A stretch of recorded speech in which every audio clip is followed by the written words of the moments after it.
Well, good morning, good afternoon, everybody, and welcome into another very exciting Exploring by the Seat of Your Pants broadcast. If you're joining us for the first time, which so many of you are today, we are all about bringing conservation, adventure, and science into classrooms around the world. Now, we do about 40 live, free, monthly interactive broadcasts with the coolest scientists and explorers on planet Earth. All those programs go to our YouTube channel, so you can dive in with like 4,000 past shows with the coolest people in the world, and I really encourage you to do so.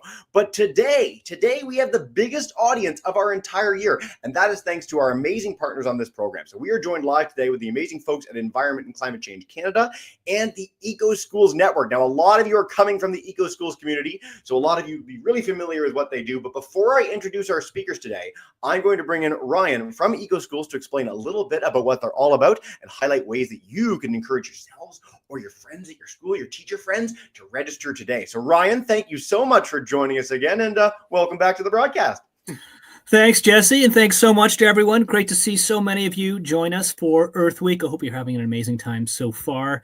We want to thank Jesse for being our host today from Exploring by the Seat of Your Pants, and of course, Isabel from Environment and Climate Change Canada. The event wouldn't be possible without them. My name's Ryan, though, and I am from EcoSchools Canada. Some of you might be certified EcoSchools already or going for it this year. Our deadline is in just a few weeks, and there's still time to register. So if you haven't yet, please sign in today and register. Get all your points in there. There's the website link for you to start earning points. There's so many ways to earn points at EcoSchools and to just curate a wonderful environmental program at your school. This Earth Week in particular, you could obviously earn points for attending this session today, but maybe you want to just go to some nearby nature. Just get outside, see the birds, identify plants and trees in your neighborhood, identify insects and other animals. What's around you? What can you explore in your community? This is what EcoSchools is all about. It changes depending on where you are. Maybe you want to run a campaign in your school, do a waste-free lunch campaign and become a zero-waste school. Some schools have done it. It's not impossible. It could be your turn this time around.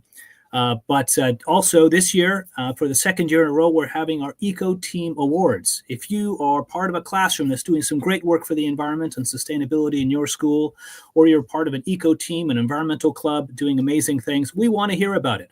So please register on our platform. Get some points for the Eco Team Awards, and there'll be some judges that will look at all of these applications. Our deadline is May 9th, and there's a $5,000 prize for the best elementary school and the best secondary school.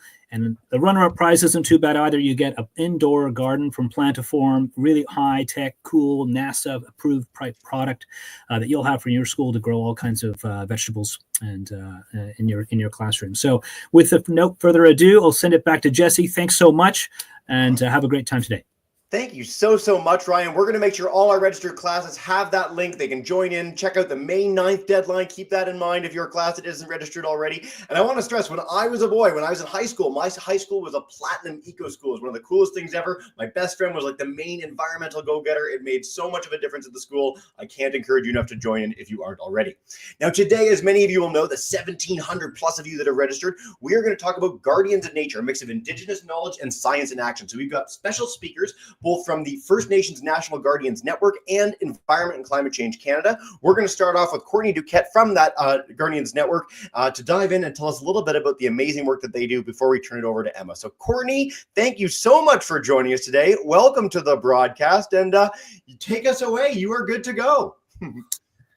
Well, good morning, everyone. I am so excited to be here and tell you all about where I work, who I help the Indigenous Guardians, the amazing work that they do. So I'm just going to jump right in with my presentation here and get started.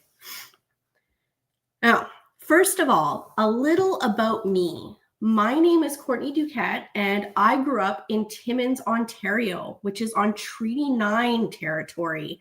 That's up north in Northern Ontario. So while it is warm in the summer and it's starting to warm up, it gets very cold there in the wintertime. I am proud of my familial roots in Mattagami First Nation. I graduated with honors in social work, and I built a career helping people in communities. Now, with that experience, I have moved on to working at the First Nations National Guardians Network.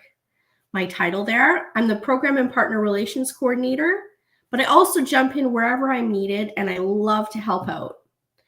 What I do there is I help to connect First Nations to funding and resources. I help with reports and teamwork. I'm always ready to lend a hand and solve problems. And I joined NGN to reconnect with my own Indigenous heritage. Now, working there, I've also had the opportunity to go out onto the land where I learned from the nations that I work with, and I built strong relationships with them. And I did this because my mission is to support First Nations communities in their work and to protect the land, ice, and water, and help them create a better future for the next generation. Now, you might be asking yourselves, what is the First Nations National Guardians Network? First Nations National Guardians Network is powered by two super important parts. First, there's the National Guardians Network, NGN, that's where I work, and the Guardians Fund. Together, they're a perfect team for protecting nature. Now, to explain a little bit more about what the National Guardians Network is, or NGN, it's a team that helps First Nations Guardians do the amazing work that they do. NGN gives them money, training, and chances to share ideas with other Guardians so they can keep nature safe and healthy. And you know what the really cool part is? NGN is led by First Nations people and is based on their traditional knowledge, teachings from elders, and their deep connection to the earth. They mix this wisdom with science to protect nature and help climate change. NGN has two big goals, which are made up of the following: a vision, which is what they dream of, that is for every First Nations to have the tools and support that they need to take care of the land. And then there's their mission, what they do every day, which is to help Guardians connect, learn, and grow so they can do their important work. I'm just going to move to the next slide here. Now, what is the Guardians Fund? The Guardians Fund is kind of like a piggy bank, but a really powerful one. It's full of money that's used to support First Nations Guardians programs all across the country. And the special thing is, First Nations people are in charge of the fund, not the government. That means they decide what's best for their communities and how to use the money. With this fund, NGN helps Guardians protect nature, like watching over forests, rivers, animals, and even checking water to make sure that it's clean. They share traditional knowledge, like bringing elders and kids together to pass down languages, stories, and ways of life, and make smart choices by using cool tools and learning how to track what's happening on the land so they can make good decisions on things like fixing problems or even using resources more responsibly.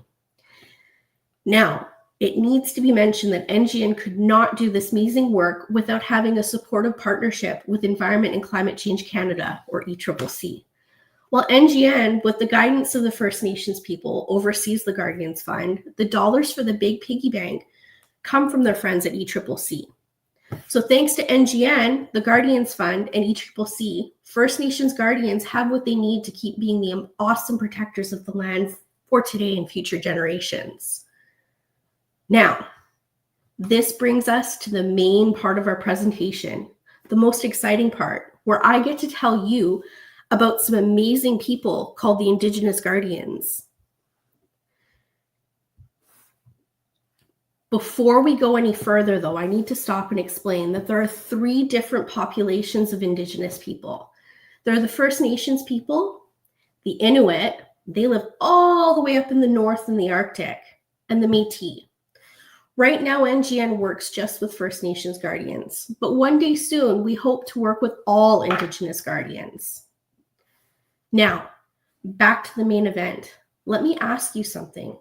Have you ever thought about being a superhero? You know, someone who saves the day, protects others, and makes the world better? Well, there are real-life superheroes in our communities, and even though they don't wear capes or fly through the air, what they do is super important. They protect things that we all need to live: the land, the water, the ice, the animals, and the environment. These incredible people are the guardians that I've been talking about, And today we're going to explore who they are and what they do. First things first, guardians are watchers of the land. One of the biggest parts that they do is watching over the land and wildlife. That means that they spend a lot of time outside, walking through forests, paddling through rivers, riding snowmobiles, or boating across lakes. They're keeping their eyes open for any changes in nature. Let's say they see fewer birds than usual, or a river that's dried up, or an animal that looks sick. That tells them something important. Maybe something's wrong and it's time to act. Guardians might track animal footprints, check on rare plants, or look at how trees are growing. Some even carry notebooks or iPads to record what they see. Think of them like nature's reporters. Instead of writing stories for a newspaper, they're writing down what's happening on the land so they can protect it. They're also protectors of water. Another big job that they do is also protecting the ice. Water is super important. It's not just something we drink. It's home to fish and it feeds the plants. And it helps all living things survive. Guardians take care of rivers, lakes, oceans, and even frozen waters like ice roads and ponds in the winter. They check to make sure that the water is clean and healthy. Sometimes they take samples and send them back to the lab to be tested. Other times they can just tell by looking or using special tools. And here's something really important. In many First Nations communities, water is not just a thing, it's sacred. It's something to respect and take care of. Guardians listen to the water, just like they listen to the land. They understand that if water is healthy, then the people, the animals, and the plants all can be healthy too. Guardians are also protectors of the trees, the plants, and wild spaces. Forests are full of life, bugs, berries, medicines, birds, animals, and they help clean the air that we breathe. But sometimes forests are in danger. There could be a wildfire, a flood, or even just too much cutting of the trees. Guardians help prevent these problems by being out there, watching closely, and taking action when something doesn't seem right. They might clear trails, remove dangerous things like garbage or old equipment, or help restore damaged areas. Because they know the land so well, they notice small things that other people might miss, like how the moss is growing, or if a certain plant isn't blooming like it should. It's kind of like being a land detective, looking for clues and solving problems before they get to be too big. They also learn from elders and use science. The first kind is traditional knowledge, which is passed down from elders and knowledge keepers. These are wise people in the community who've learned from their parents, grandparents, and ancestors for thousands of years. They might teach guardians things like which plants are good for medicine, how to read the land by looking at the sky or listening to animals, when the seasons are changing, how to hunt fish and gather in a respectful, sustainable way. It's like getting a secret nature wisdom from people who've lived close to the land all their lives. But guardians don't stop there. They also use modern science. That might mean things like using a GPS to map the land, fly drones to check large areas, or use water testing kits. Sometimes they even work with scientists, biologists, or environmental experts. When you put these two kinds of knowledge together, traditional wisdom and science, you get a super strong way to care for the land. Guardians are always listening, using the best tools available to protect nature.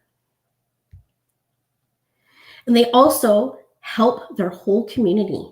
They don't just work alone. They talk to leaders, elders, and they share what they see and help make good decisions about things like where to build something, when to harvest safely, how to keep animals protected, or when a place needs time to rest and recover. Guardians are like voices of the land. And since the land and water can't speak for themselves, guardians speak up and say, hey, something's changing and we need to pay attention. Or let's protect this area for the animals. And even let's wait before we fish here because the population is low and it needs to grow. Now, like I mentioned at the beginning of this presentation, I am super lucky and I get to work with some of these amazing guardians. What I'm also here to do today is talk about 3 really amazing nations and their guardians programs that I get to help support. First up is Mattagami First Nation, which is located up in Northern Ontario. That's where I'm from. So I know all about the community and I've been there many times, even before I worked at NGN. There's lots of trees up there and there's lots of snow right now because it snowed a lot this winter. But let's dive in. First of all, who lives up there? The people who live there mainly reside on Bear Island, and they are called the Teme Ogama Anishinaabe. It means deep water by the shore people. I think that's beautiful, kind of like poetry. Now, these people are part of a bigger family of First Nations called the Anishinaabe. This family includes some other groups too, like the Ojibwe and the Odawa, who live in other parts of Canada and also the US. But where do they live? They live in a huge area of land that they call the Ndaki Manan. This word means our land in their language. And guess how big it is? It's about 10,000 square kilometers. That's 12 times bigger than the city of Toronto, just to put that in perspective. It's huge, and it stretches all the way from what is now known as Quebec to about 400 kilometers north of the city of Toronto. Right in the middle of all of that is a super special place called Bear Island. Bear Island is in the middle of Lake Temagami, and that's where the band office is. Band office is kind of like a town hall. It's where leaders meet, make decisions, and help take care of their community. It's also where residents that make up the nation live. Bear Island is small, but it's full of heart, and it's where the community gathers, celebrates, and lives with nature all around them. And something really interesting to know is that you can only get to Bear Island by water. So that means that you need to go by boat in the summer or drive on the ice road in the winter. I got to drive on that road myself this past January. It was really cool.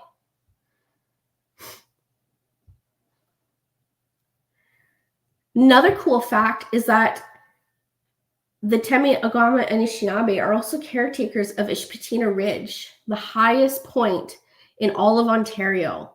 That's like standing at the top of the world, or at least the top of Ontario. And that's a very important fact because the people there have looked after their land and water for thousands of years. Their stories, languages, traditions are connected to everything around them, like the trees, rocks, animals, and especially water. And guess what? It's really an important deal there for the guardians in that nation. It's actually one of the most important things that they take care of. They are water protectors in action. What they do is they go out onto the lakes and rivers and they collect samples of water. They test things to see if the water is clean enough to drink. Is it healthy for the fish and the animals that live there? And why does it matter? Because the community drinks that water and the fish live in it. So if the water's not healthy, it can make both people and animals very sick. And another thing that they look out for is invasive species. Sneaky invaders, not on their watch. But what is an invasive species? That is a great question. It's something that doesn't belong in the lake or the river. It could be a type of fish, a plant, or even a disease that hurts the fish that live there, makes the water unhealthy, or throws everything out of balance. If the guardians find something strange in the water, they act fast to stop it. They don't want the problem to spread to other places. And why does it matter even more here? Because they live at Ishpetina Ridge, which is the highest point in Ontario, like I said. And the water from their land flows downhill to the other lakes and rivers across the province. So if the water up there gets polluted or sick, it could travel to other places too. But there's no need to panic. These guardians are on it. They're like nature's first responders. But it's not just water that's important. Some guardians focus on other things, like the ones from the next nation that I'm going to talk about. Mattagami First Nation, which is down in southern Ontario. Most of the people who live there are Ojibwe. They're part of that big family group called the Anishinaabe.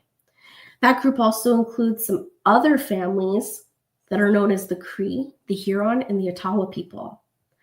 Their land is pretty close to being inlet, which is down in southern Ontario, like I mentioned. And it's pretty close to Georgian Bay, too. It's, unlike Mattagami First Nation, kind of a small area. It's only 47 square kilometers. But don't let the size fool you. The work they do there is huge. The Guardians of Magnetowan are also nature protectors. They're out there every day working hard to keep animals in the land safe. And one of their biggest jobs, helping species at risk, which is, I think, one of the big themes with the program going on right now. So it's very fitting that I get to talk about it. Now, what is a species at risk, you ask? This is a great question.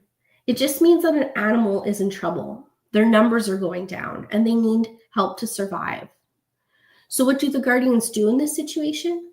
They head out onto the land and watch the animals from a safe distance. Or they check out footage from cool cameras and flying drones. Sometimes they tag animals like birds and even bats to keep track of them. They're basically like nature detectives that are trying to figure out which animals need our help. And once they know that, they ask the next big question. Why are there fewer of them? Some of the reasons could be bad water, weather that's too hot or too cold, or people moving into animal homes, like by cutting down trees or building houses. Once the Guardians understand the problem, it's time for action. They work on solutions to help animals recover and grow their numbers again. And a great example of this is the baby turtle releasing ceremony that happens every year in Mattagami First Nation. Here's how it works. The Guardians first care for the turtle eggs. Then, when the babies hatch, the whole community gathers. Then they gently guide the tiny turtles down to the beach to the water. This helps the turtles survive and keep their population growing year after year. But hey, turtles aren't the only ones being watched. To find out what this next set of Guardians is up to, let's take a trip all the way across the other side of the country to a Lake Babine Nation, which is located in central British Columbia. But first off, did you know that Lake Babine Nation has 4 awesome clans? They're called the Frogs, the Bears, the Beaver, and the Caribou. And they're all part of a traditional leadership system called the Balats. The nation also goes by the name Natauotan or Nat'utan Nation, and they have a huge traditional territory. It's about 14,000 square kilometers. That's like a giant backyard of wilderness. Their band office is near a place called Burns Lake, but with such a massive area to look after, Lake Babine Guardians are super busy. One big thing that they've been looking at is watching the moose. Some people in the community noticed that there weren't as many moose around before, so the Guardians decided to do something about it. They planned a moose collaring expedition. What's moose collaring, you might ask? Let me tell you, it's wild, literally. Here's how it works. First, the researchers find a moose, sometimes from a helicopter. Then they very carefully and safely make the moose sleepy for a little bit so it doesn't get scared. And then next, they put a special GPS collar around its neck. It's kind of like a Fitbit for a moose, except they're not looking at how many steps the moose are taking. They're looking at where the moose are going, what might be making them sick or stressed, or why there might be fewer of them around. And the best part, the whole thing is done with care to keep the moose safe and calm. The goal is to learn what's going on with the moose so the Guardians can help protect them and make sure that there's a lot of healthy moose around for future generations. Now, one really exciting thing is that one of my NGN teammates was lucky enough to be able to travel up to Lake Babine Nation to be with the Guardians on the land. And here are some of the pictures from that trip. There are just a few of them, and they include pictures like this wolf here. We even got to go out on a boat on some of the water that was starting to melt because it's quite a bit warmer out here than it is back east. We're really lucky that we have mild winters out here. They spent a lot of time going out on snow machines, took a lot of pictures of wildlife, spent a lot of time out on the land, taking in the beautiful landscapes. They spent a lot of time learning from the Guardians that work there and learning how they live their way of life, how they protect the animals and the waters and the forests and the plants around them.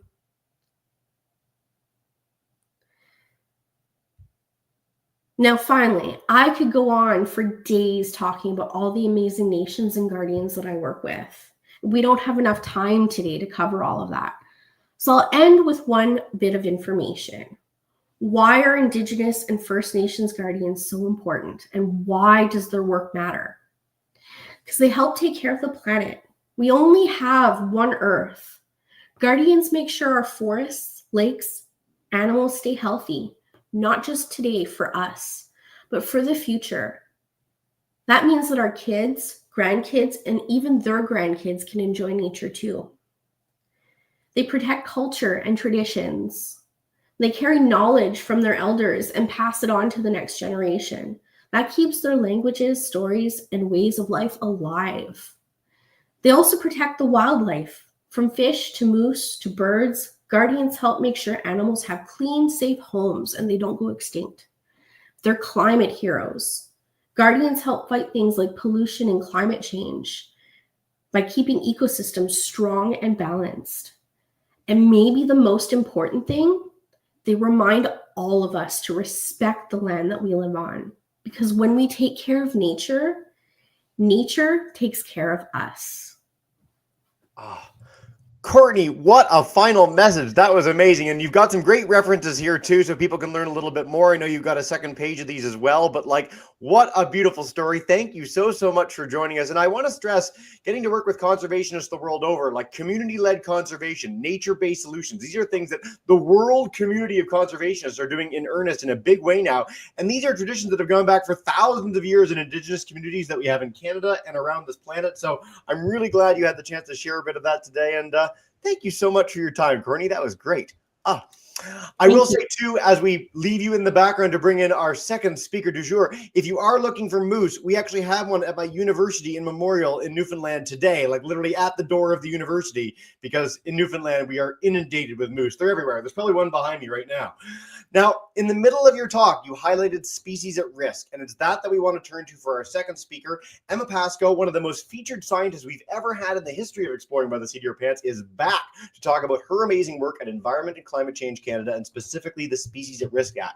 How do we understand the things that are endangered or vulnerable or threatened in our ecosystems, and what are we doing to save them? So without further ado, Emma, thank you so much for joining us, and welcome to the broadcast as well. So nice to have you back. Hi, nice to be here. Hi, everybody. Hi. Now, I know you've got a lot to share with us, and I'm going to zip it as we're a little shorter on time. So if you want to bring that up, I'll make sure we're all good to go, and you can take us away. I will note, too, as you're bringing that up, if classes have extra questions that we're not able to get to live, you can email them to us at Exploring by the Seat of Your Pants. I'll make sure everyone has that link in just a second. Emma, you're almost good. We've got to go swatch our presenter view with our display, and then we'll be golden. Like this? Like, dun, dun, dun, like so. You're perfect. Amazing. Okay. Thanks, Hi, everybody. Really nice to meet you. I can jump into the presentation because the first slide is just me telling you a bit about myself. My name's Emma.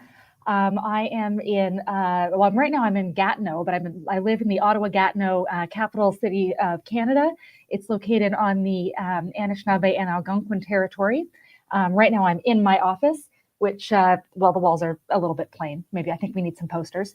But what I've got up on screen for you are some pictures of places that I've lived in my life. I grew up in Toronto. I spent some time in Kingston. I was out living in BC on the West Coast, and now I'm here in Ottawa. And these are some pictures of my favorite ecosystems.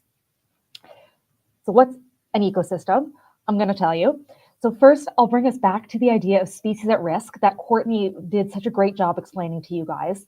And the way that I like to explain it is I've got this picture of these two different species. A species is just what we call any plant or animal, even a fungus or a bacteria, but we won't get into that. I've got a bird and a dinosaur.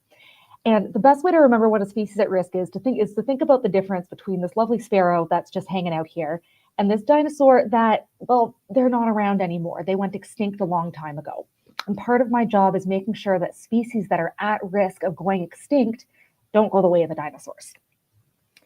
So all species play a part in the ecosystem. So here's an ecosystem for you. An ecosystem is made up of lots of species and also their non-living counterparts like rocks and water.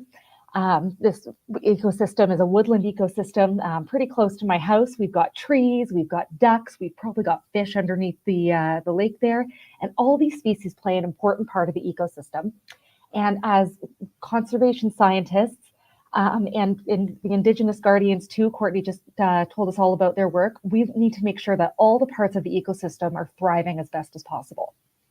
So the first thing I'm going to do in my talk is I want to give you guys a bit of an introduction to all of the species at risk in Canada. And then, well, not all of them, but we'll see how far we can get. And then I'll give you a little bit of a explanation about what I do, and maybe I can try and work out how it fits in with the work that Courtney and her coworkers do.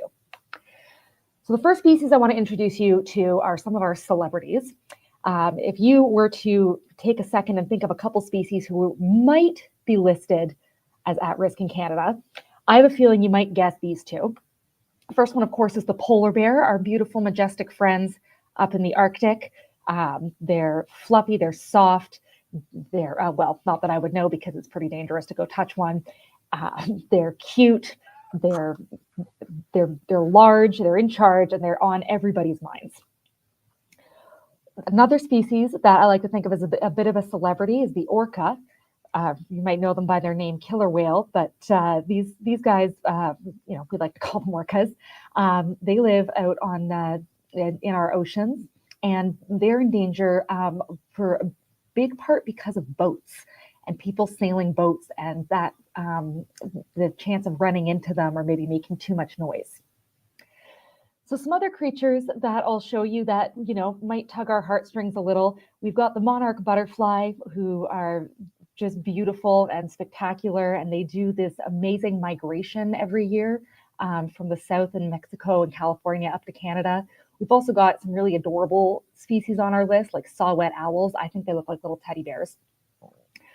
Part of my job as a species at risk biologist is to make sure that we're not just considering the majestic and beautiful and cute and fluffy species, but that we're thinking about our less famous celebrities as well. So we'll introduce you to a couple of those. The first guys that are up are our snakes. I know that some people might think that snakes are kind of scary, and they definitely seem that way in Hollywood movies. But snakes are really important to our ecosystems. They eat creatures that we might think are pests, like mice and rats. And you might not know this, but snakes like to get cozy the same way that you think of a bird or a bear doing. They have their own little nests that we call hibernaculas. And so protecting those is a really big part of making sure that our snakes are safe. We've got birds that aren't necessarily as cute and teddy bear-like as our northern saw-whet owls, but they're really cool. I've got a couple of woodpecker species on here. And did you know that not all woodpeckers bore into trees, making a hole to, snatch a worm out like you might see in videos? Red-headed woodpeckers do something called fly catching, which is where they jump up and catch their prey in midair. And William sapsuckers, I think, are really cool. They're kind of like engineers. They do bore a hole in the tree like you see in this picture. They do it in sap trees to let the sticky sap flow out and trap bugs that they can then eat, which I think is pretty cool. Our smallest creatures of all that are on our list are lichens and mosses. So lichens and mosses are pretty exciting, even though they're pretty tiny. You'd have to go really take a look at a tree the next time you're going for a walk in a forest. Lichens are both an algae and a fungus living together in symbiosis. Symbiosis is two species that are working together, just like a coral reef, like you might have seen in Finding Nemo, where there's a plant and an animal living together as one, and they work together to survive and thrive and end up growing all over trees, which is pretty amazing. So all species play a part in the ecosystem. I'm coming back to this message as we transition into the second part of my presentation, which is to tell you a little bit more about what me and my coworkers are doing about all this. What can we do? In Canada, we have a Species at Risk Act. We call it SARA for short. So if there's any students here listening to this presentation named Sarah, you can feel a little bit special that you've got an act named after you. This act has been around for over 20 years now. And what it essentially means is that if somebody hurts a species that's at risk while they're on Canadian federal land, they can get in trouble. And so we've got a lot of different tools in SARA that let policymakers and biologists and everybody do our best work that we can to protect species at risk. So this is my job. I really wish I spent more time out in the field, but you can usually find me at my desk with my trusty owl, Bernard companion. He's my little companion sitting over there in that tree.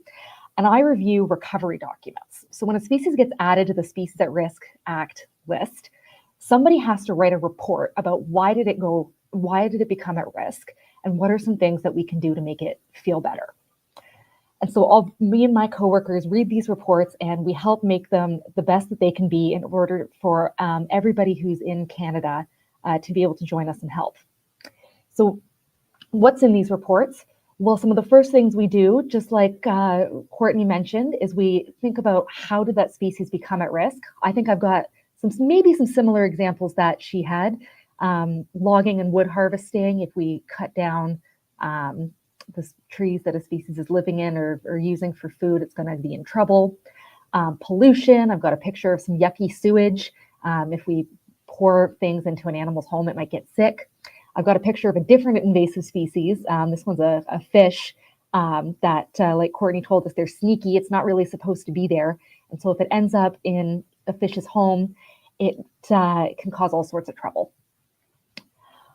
I've got some other pictures of some of the things that we suggest doing, and you should know that Courtney's coworkers, the Guardians, all help us do these sorts of things. We check up on animals. We can create parks where the habitats are protected and connected to each other. We can do some more work removing invasive species. And we can keep track of how the ecosystem is doing. So Courtney mentioned those like tags, like a Fitbit that you can put on some animals. So I've gotten to help do that with some birds. These are a couple of my friends out in the field looking at the plants that are out there and looking at some turtles. And again, the Indigenous Guardians do this work also, and it's really important to keep track of what's going on so that we know how our species are doing. So if you remember back to what I told you a few minutes ago, all species play a part in the ecosystem, and I am pleased to let you know that you guys are also species in the ecosystem, and there are lots of things that you can do to join me and the policymakers in the government and the Indigenous Guardians help all of these species that are at risk.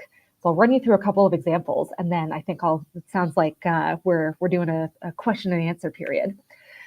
So the first one that's specific to my job is you can learn more about these species that interest you. So we have a website called the Species at Risk Registry that you can go and Google and look at pictures.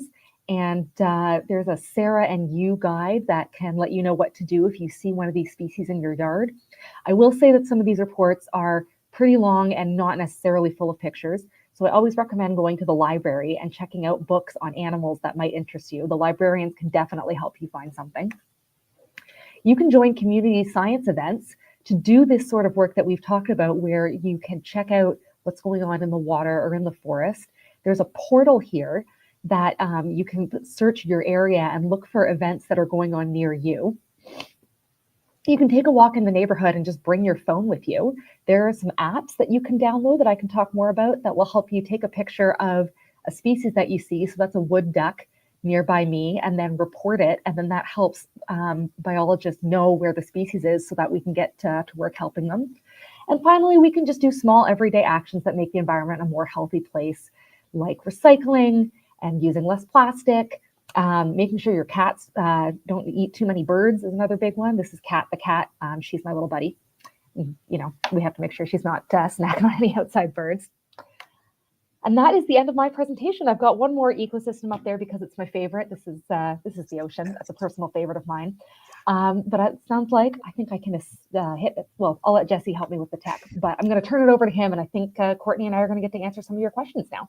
Amazing. Well, I will bring you both back in. We are nearing the end of the broadcast. So the good news for our classes is we learned a ton together. And if you guys want to check out some amazing websites, I'll make sure all our classes have the EcoSchools website, the First Nation National Guardians website, and the Environment and Climate Change Canada website. I'd also encourage you all to check out inaturalist.ca, which is the best tool ever for going out, exploring the natural world, finding out those lichen or orca or polar bears or moose in the backyard that live near you. And what I'm going to do is put along a little our email. So you guys, if you have other questions, you can email them to us. We'd love to field them. It doesn't quite take off Courtney's head there. So ebtsoip@gmail.com. We look very, very forward to hearing all of you. From all of you. And I will note again, if you want to sign up to become an EcoSchool, learn more, get that badge, check it out. There's a May 9th deadline and the link is right there. But before we wrap up and say farewell and bring in our class to say goodbye, I just want to see if there's a final message you want to leave us with about your amazing work. I know you just wrapped up your presentations not too long ago. So Courtney, if you want to unmute your mic and kick us off, sort of a final message about how kids get involved or learn more or anything else, I turn it to you to begin. I think Emma had some great suggestions at the end of her presentation, but I think it's just really as yourselves out there in nature, just look around and be mindful, watch our footprints, pick up garbage if you see it, remind others to respect the earth that we live on because we only have one. No better message than that. I love how you both paralleled each other the entire time through your presentation, so well done. And then Emma, I know you just wrapped up a minute ago, but is there anything else you want to leave us with before we say farewell and bring in our kids to say goodbye? I think just a reminder that no matter where you are, there's probably nature near you. And any chance you get to go out and spend time in nature, I think makes us all better. No better messages than that. Thank you, Emma. Thank you, Courtney, Ryan, Isabel, our entire Environment and Climate Change Canada and First Nations National Guardians team. You guys rock. Thank you more than you know. Again, I'll make sure all our classes have those links. And what we'll do is bring in our class, just say a quick thank you and farewell. Fab 4 5s in the background, our 5 6s. Miss Lou's class had to go. Thank you so much, everybody. Have a wonderful day. Bye.